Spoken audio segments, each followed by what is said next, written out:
Welcome back to Daggubati pranks. కుళ్ళు కుతంత్రాల మధ్యలో chief అయిన కిరాక్ సీత.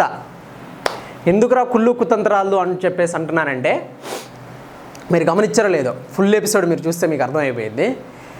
మా జీవితం ఎన్ని కుళ్ళు ఎన్ని కుతంత్రాల మధ్యలో అయ్యిందంటే, సోనియా కోసం నిఖిల్ పోరకాడి అలిసిపోయి మరి సైలెంట్ అయిపోయాడు. ఇంకోటి ఏంట్రా అంటే, సోనియా దుమ్ము దులిపేసింది యష్మి. సోనియా దుమ్ము దులిపేసిందని చెప్పేసి మీకు ఎవరికైతే అనిపించిందో వాళ్ళు కామెంట్ చేయండి. నాకెందుకు అనిపించిందంటే నేను చెప్తాను.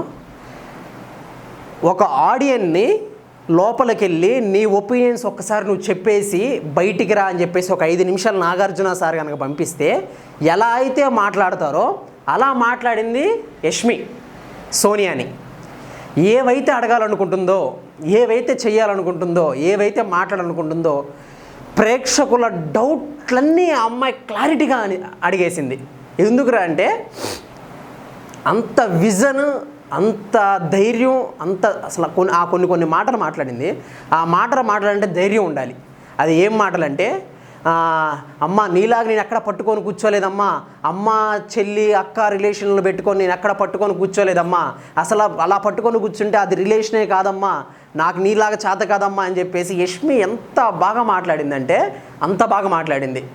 యష్మి అలా మాట్లాడిద్దని చెప్పేసి నేను అసలు ఎక్స్పెక్టే చేయలే.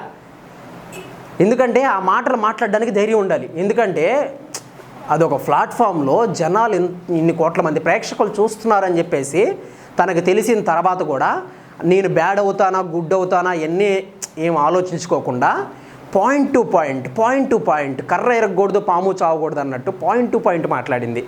అటు తిప్పి ఇటు తిప్పి ఈ అమ్మాయి ఎక్కడ బ్యాడ్ అవ్వకుండా అటు తిప్పి సోనియాని క్వశ్చన్స్ అడుగుతుంటే ఒకానొక టైంలో నిఖిల్ పృథ్వీ కూడా ఏం మాట్లాడట్లా, అదురుపోయారు. ఎవరి దెబ్బకి? యష్మి దెబ్బకి అదురుపోయి ఆడొక మూలన వీడొక మూలన ఒకటి మార్చి ఒకటి వెళ్ళి సిగరెట్లు తాగుతున్నారు. కానీ అక్కడ నోరెత్తలా. అదే ప్లేస్లో, అదే యష్మి ప్లేస్లో సీతానో, ప్రేరణనో, లేదంటే విష్ణుప్రియానో ఎవరైనా కానీ ఉంటే, నబీలో ఎవరైనా సరే, ఆదిత్యనో ఎవరున్నా కానీ వీళ్ళిద్దరు రియాక్ట్ అయ్యే విధానం ఏ రకంగా ఉండిద్ది అంటే పీక్స్లో ఉండిద్ది. ఎందుకు రియాక్ట్ అవ్వలేదంటే యష్మి అంటే భయం. ఆ భయం కూడా ఎందుకురా అంటే యష్మి కరెక్ట్గా పాయింట్ మాట్లాడిద్ది. అదే కనుక యష్మి కూడా ఓవర్గా స్టార్టింగ్లో నుంచి కొద్దిగా మాటలంతా ఓవర్గా ఉండేది. కానీ యష్మి కంటే ఓవర్గా ఇప్పుడు సోనియా చేస్తుంది కాబట్టి ఇప్పుడు ఎందుకంటే కొంతమంది అతి చేసే వాళ్ళని అతితోనే సమాధానం చెప్పాలి. అలా ఇప్పుడు ఓవర్ చేస్తున్నారు ఒక అమ్మాయి, సోనియా అనే అమ్మాయి ఓవర్ చేస్తుంది. దానికి గుణపాఠం నేర్పియాలంటే ఎలా నేర్పియాలి, ఎవరు నేర్పియాలి? ఒకటి, నబీల్ నిన్న ఎపిసోడ్ అంతా నబీల్ దుమ్ము దులిపేశాడు. ఈ ఎపిసోడ్ అంతా యష్మి దుమ్ము దులిపేసింది. ఆ దెబ్బకి సోనియా ఫ్యూజులు ఎగిరాయి. అసలు సోనియాకి అసలు ఏం మాట్లాడాలో ఏం చేయాలో కూడా అర్థం కాల. అందుకని వాష్రూమ్లోకి బయటికి తిరుగుతూనే ఉంది. కానీ అమ్మో యష్మి మాట్లాడిన మాటలు కనుక తలుచుకున్నామంటే హ్యాట్స్ ఆఫ్ యష్మికి. యష్మి ఓవర్లాప్ చేస్తూ సూపర్గా మాట్లాడింది. అటు తిప్పి ఇటు తిప్పి ఓవర్లాప్ చేసింది. టిట్ ఫర్ ట్యాట్ అంటారు వీటిని. దీన్ని ఏమని పిలుస్తారంటే, ఎందుకంటే ఒక అతి చేసే వాళ్ళని ఇంకొక అతి చేసే వాళ్ళతోనే కొట్టాలి. కుక్క దెబ్బ, చెప్పు కాటికి చెప్పు దెబ్బ అంటారు చూసావా, సేమ్ అలానే చేయాలి. అలానే ఈ అమ్మాయి చేసింది. అదే కనుక యష్మి కనుక సోనియా మీద అరవకుండా ఇంకొకళ్ళ మీద, ప్రేరణ మీదనో లేదంటే డీఫేమ్ ఆ అమ్మాయి మీదనో ఎవరి మీద అరిసినా కానీ యష్మి కనుక సోనియా మీద కాకుండా ఎవరి మీద అరిసినా కానీ యష్మికి ఎఫెక్ట్ అయ్యేది. ఎందుకంటే యష్మి ఓవర్ వాయిస్ అనేది అంత హైలో ఉండిద్ది.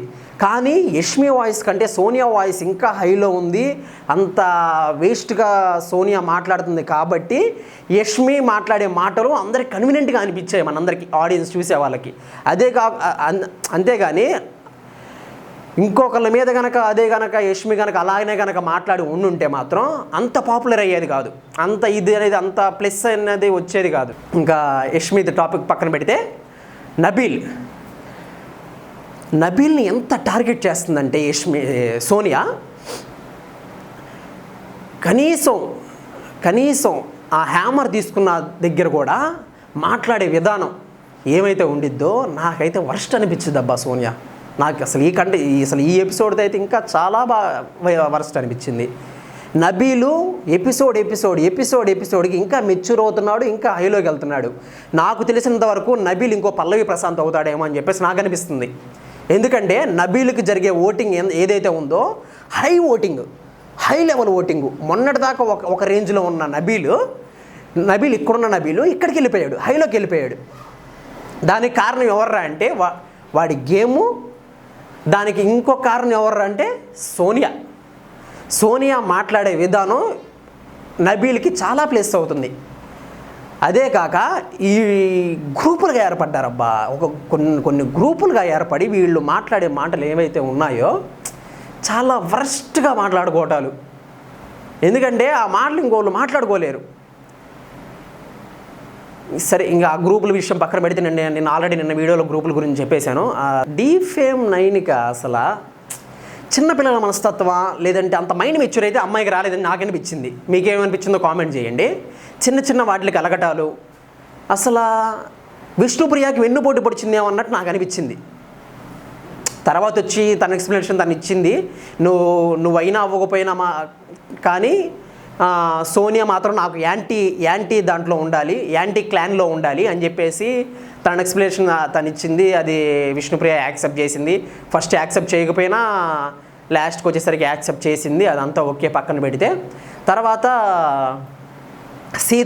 సీత ఎప్పుడైతే హ్యామర్ తీసుకొని ఈ అమ్మాయి ఇది విరగొట్టిందో చిన్న వాటికి అలగటం, మైండ్ మెచ్యూర్ లేకుండా చిన్న వాటికి అలగటం, చిన్న వాటికి మాట్లాడటం.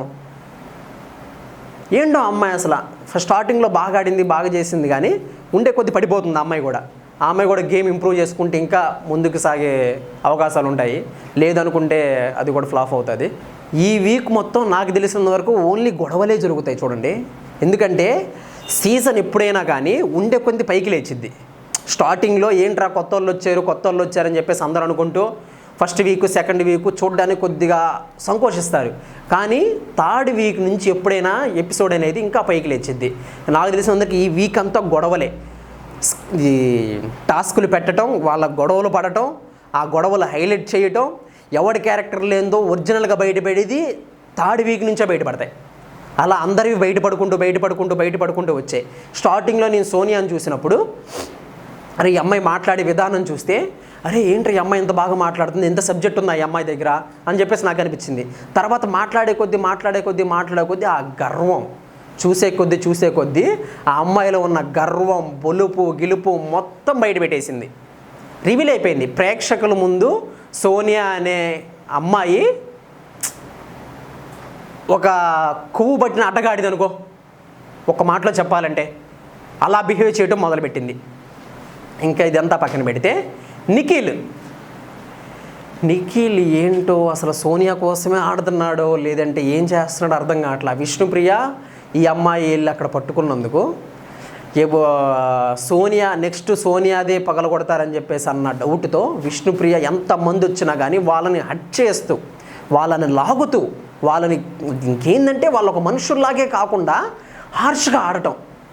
వాడేమో టాస్కులు లేనప్పుడేమో ఒక విధంగా నీ కాడికి వచ్చి నీ మాటలు చెప్తాడు, నా కాడికి వచ్చి నా పాటలు చెప్తాడు. ఒకటి గుర్తుపెట్టుకోండి, ఎప్పుడైనా జెన్యూన్గా ఉండాలి. జెన్యూన్గా మాట్లాడే వాళ్ళని జనాలు ఇష్టపడతారు.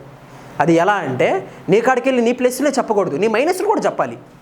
మైనస్లు చెప్తేనే కదా నీకు అర్థమయ్యేది. నీ కాడికి వస్తాడు, నువ్వు సూపర్ రా, నువ్వు అంటే నాకు చాలా ఇష్టం, నువ్వు అంటే బాగుంటావు, నీ మాట్లాడే విధానం బాగుండిద్ది, నీ గేమ్ స్టైల్ బాగుండిద్ది, ఇవన్నీ నీకు చెప్తాడు. అటు యష్మి కాడికి వెళ్తాడు, యష్మికి చెప్పాల్సింది యష్మికి చెప్తాడు, ఇటు సోనియాకి చెప్పాల్సింది సోనియాకి చెప్తాడు.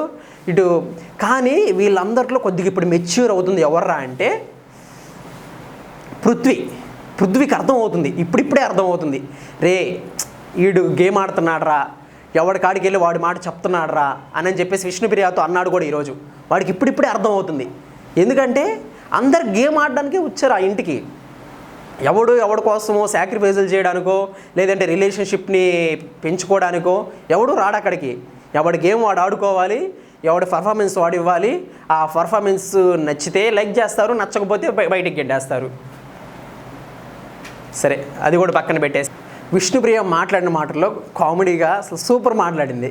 ఈ ఎపిసోడ్ మొత్తంలో విష్ణుప్రియ కామెడీ నాకు బాగా నచ్చింది. మీకు ఎలా అనిపించిందో మీరు కామెంట్ చేయండి. పృథ్వీని, నిఖిల్ని పులిహోర దద్దోజనం అని చెప్పేసి నేను చూసారా, అది వాస్తవం. పులిహోర దద్దోజనే వాళ్ళిద్దరు, ఒకటి మార్చి ఒకటి సిగరెట్లు తాగకుండా అలా చేశారు. కానీ ఇంకోటి ఏంట్రా అంటే, అంతా అయిపోయిన తర్వాత సోనియా దగ్గరికి వెళ్ళి సారీ చెప్తున్నాడు నిఖిల్. వాడే డౌన్ చేసుకుంటున్నాడు, వాడిని ఎవరూ డౌన్ చేయట్లా. ఇప్పుడు హౌస్ మేట్స్ అందరిలో యాంటీ అవుతుంది ఎవర్రా అంటే, ఆల్రెడీ సోనియా యాంటీ అయిపోయింది, ఆ అమ్మాయి గురించి తీసేసేయండి. కానీ ఇప్పుడు యాంటీ అవుతుంది ఎవర్రా అంటే, ఎవరి వల్ల అవుతున్నాడు వీడి యాంటీ? సోనియా వల్లే అవుతున్నాడు, ఎవరి వల్ల అవ్వట్లా. వెళ్ళి ఆ అమ్మాయితోనే టైం స్పెండ్ చేయాలి, ఆ అమ్మాయితోనే ఉండాలి. ఆ అమ్మాయి ఏం చేసినా కరెక్టు, ఆ అమ్మాయి ఏం చేసినా కానీ అక్కడికి వెళ్ళేసి వీడు ఏం చేయకపోయినా కానీ సారీ చెప్పటాలు. ఎందుకు అంత అవసరం ఏంటి? సారీ చెప్పాల్సినంత అవసరం ఏంటి? వీడు తప్పేమనుందా? తప్పేం లేదు, కానీ సారీలు చెప్తున్నాడు. ఎందుకు చెప్తున్నాడు? అది యష్మి అంటే లవ్వా, లేకపోతే నీకు అక్క, చెల్ల, అమ్మ, ఏ రిలేషనో తెలియదు. ఇక్కడికి వెళ్తా ఇక్కడికి వచ్చిద్ది ఎట్లా అనిద్ది. అసలు ఆ వీడియో ఏంటి నాకు అసలు అర్థం కావట్లా. ఒక అక్కో లేదంటే ఒక అమ్మో లేదంటే ఇంకెవరన్నా రిలేషన్ అయితే ఎంతవరకు ఉండాలో అంతవరకే ఉండాలి, ఎంతవరకు చేయాలి అంతవరకే చేయాలి. గొడవలు పడమని చెప్పేసి ఒక అమ్మ, ఒక అక్క, ఒక చెల్లో ముందుకు తోసిద్దా? అలా తొయ్యదు కదా. కానీ మీరు అంత వాల్యూ సోనియాకి ఎందుకు ఇస్తున్నారు? ఈ పృథ్వీ కానీ నిఖిల్ కానీ. పృథ్వీ అన్న కొద్దిగా లిమిట్స్ మెయింటైన్ చేస్తాడు, గైడ్లైన్స్ అంటూ కొన్ని మెయింటైన్ చేస్తాడు. కానీ నిఖిల్ వీడి స్థాయికి మించి తనకి సపోర్ట్ చేయాలని చెప్పి చూస్తున్నాడు. ఒకవేళ తప్పు చేసినా కానీ తనకు తప్పు అని చెప్పి తనకు చెప్పకుండా అక్కడికి వెళ్ళి తనకే సారీ చెప్తూ కూర్చుంటే ఏమొచ్చిద్ది? ఏమన్నా ఉపయోగమా వీడికి? వీడు ఎప్పటికి తెలుసుకుంటాడేమో మనకైతే తెలీదు. నేను చెప్పే కంటెంట్ కనుక మీకు నచ్చినట్లయితే please do subscribe Daggubati pranks.